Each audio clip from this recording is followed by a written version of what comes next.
Dude, come on. Get out your phone and start uploading this to every social media you can. Ooh, this is gonna get some nice ad revenue. Continuing from that cliffhanger from last week, we learn what was wrong with Latte as Hinata's brother gave her a checkup. Hinata, if anyone in the show should end up becoming a doctor, you should definitely not be one of them. Sure enough, it wasn't anything directly related to the Byokins, but rather just a common cold. That said, it wasn't totally unrelated to the villains, as kind of naturally, the constant process of falling ill and instantly recovering was doing quite the number on Latte's immune system. Though really, after 18 episodes of this stuff, I would think that she would catch something far worse than just a cold. But yeah, I do like that this has become a fairly consistent, recurring theme in this show. Unlike with other seasons, the surrounding areas of the Mega Byoken attacks don't restore themselves, and even though the catalyst objects do recover thanks to the elementals, they can't completely restore them, especially if they were under prolonged infection. Thus, Latte's current condition doesn't come off as that big a surprise. Granted, I still think that cliffhanger from last week was more than a little forced, but narratively it makes perfect sense here. But yeah, I do appreciate that there are lasting consequences in this show, so good job there. Wanting to help Latte feel better, Hinata did the most Hinata thing possible, and tried to ward off the Mega Byoken attacks with her Kamehameha charm. I think you're kind of mixing up your shonen anime references there. Nodoka and their respective partners joined in, and yeah, I think Chiyu has the most natural reaction here. Copyrighted special attacks aside, the team did everything they could to help Latte through her ailments, including feeding her and keeping her warm with some brand new blankets. Their families also tried to help with varying success. This is what happens when everyone just goes with whatever is Amazon's choice. Still, even this mundane bit of redundant gift-giving played into a conflict Latte dealt with in this episode, as later, when Nodoka asked how she was recovering, she gave a very character-defining speech.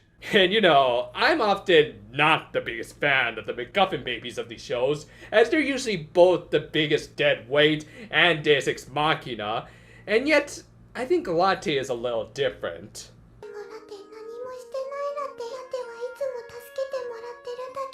This little pooch is actually quite humble.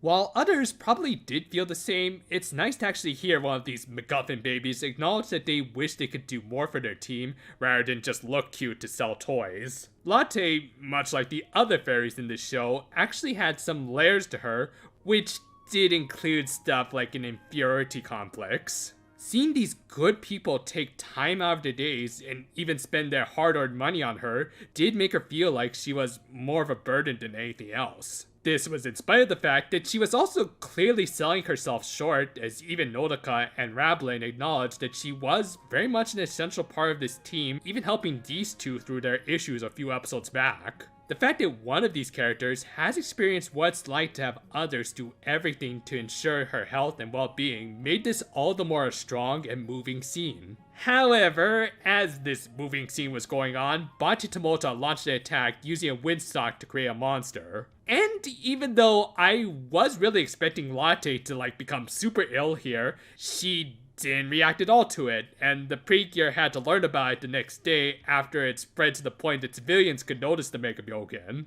As it turned out, Latte couldn't detect Mega Byokins if she was sick beforehand. Which, yeah, doesn't make all that much sense, to me at least. I mean, I was under the impression that her Byoken sicknesses came from her direct connection with the Earth. So shouldn't that be a constant attribute? Shouldn't her forehead at least glow like usual? I mean, it's not as though people or animals can't catch more than one disease at a time. I'm afraid you are the sickest man in the United States. You have everything. My best assumption is that her cold somehow broke or at least muddled her connection with the Earth, which I guess is possible, but still feels really forced in my opinion. I don't know, maybe I'm overthinking the anatomy of a magic fairy dog, and admittedly, this doesn't exactly take away from the drama of this episode, but at the same time, it does if me more than a little. Still, in spite of being unable to contribute anything this time, Latte insisted to come along with them. With that, the Precure now had to deal with a Mega Byogen that had likely been active for at least a quarter of a day. Thus, in spite of looking like a fashion show reject, this was easily the strongest enemy they had faced so far. One by one, they were taken out in quick succession, leaving only a literal sick dog as the last technically active member of the good guys left. However, taking inspiration from her mother, and likely Rablin from the first episode, Latte tried to take down the fashionista Mega Byogen. And as melodramatic as this scene was, I will admit, I was cheering the little pooch on throughout, again because this episode has done a good job establishing Latte as an actual character, rather than just another mascot. Predictably, she didn't even hinder the monster, and Bachi Tomota threatened to do things that I'm pretty sure could get this video demonetized. However, Teatino could sense that her daughter was in danger, and thus sent some backup. Well, there it is. Yes, to absolutely no one's surprise, because she's been on the official toy site since before the show's return from hiatus, Pure Earth had made her debut, and like many a Six Ranger, absolutely curb-stomped the super enemy that the established protagonist couldn't defeat. Though I will accept this, as she has been established to be a legendary Cure, as well as the former partner of Teatino. By the way, it's worth mentioning that one of the animation directors of this week was Yuichi Hamano, a longtime toy animator whom, on top of animating some of the best fights of Smile and Happiness Charge, has also animated for the gods. One trait he seems to use a lot of his fight scenes is what I'd like to call the big wind-up right before the big... Yeah, kind of like that. Though, considering who Earth's voice actress is married to, maybe that's just all part of her gimmick, but more on that stuff next week. Anyway, after a short but very well animated fight, the original trio delivered the final blow.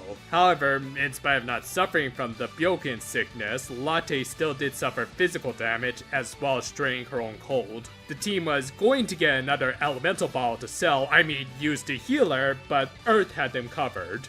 She reverted to her civilian form of Corin from Cardfight Vanguard? Well, anyway, the episode ended with her creating a wind elemental bottle and fully healing Latte. Our heroines were naturally left asking, who the hell was this lady? Obviously, the big thing everyone was talking about in regards to this episode was the debut of the Sixth Ranger of this show, but I honestly think Latte kind of stole this episode.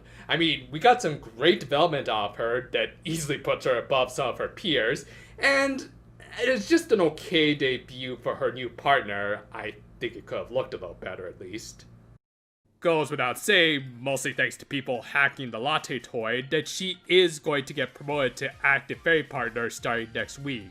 Thus, like all of the partners in this show, it figures that she would get a head start to becoming a more proactive fairy through a fairly strong character-focused episode like this. I'll be honest, while Latte wasn't a character I disliked in any way, she also wasn't winning me over, likely due to my own issues with MacGuffin babies. This episode, however, has mostly won me over. It's just nice to have a character actually acknowledge that they could do more in spite of their limited abilities, including being able to talk. Seeing this little pooch try to do what she could, while again kinda melodramatic, was still very gripping. That said, I do wish the world building of the show was a little better. While they do seem to be following some established rules, I'm also still not exactly sure how Latte's Byogen radar works. And speaking of whom, as much as I love some of the faces Bachi Tomota made in this episode, man have the other villains been snuffed when it comes to screen time in this show. Lastly, while I'm sure they'll explain this next week, Cure Earth's arrival was very sudden. Just like one wish from Teatino and she was already on the battlefield. And this was on top of her fight, if you could even call it that, being really short. Granted, part of that might have been because Hamano's animation doesn't come cheap, but I also think some of Teatino's scenes could have been shorter to at least give her former partner a little more time to shine. I don't know, maybe some priorities and events were moved around due to the hiatus, but still, this wasn't the strongest debut ever, though at least it wasn't the worst either. For now though, I will at least hold off some of my final judgments for next week and the proper debut of this new Cure. If you haven't seen them yet, I just posted 2 videos this week. Yeah, I know the algorithm wants me to post like every day, but I work on my own time, damn it. Still, yes, if you want something a little different, do check out my weekly reviews of the first season of Ojamajo Doremi, or if you want even more Precure, do check out my review of the 2nd volume of the Behold Sky manga. Part 2 of that 3-part review should be out later this month.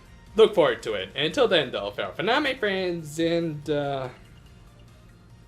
yeah, next week I'm probably gonna have to mention some of Ertz VA's other roles. Pray for me.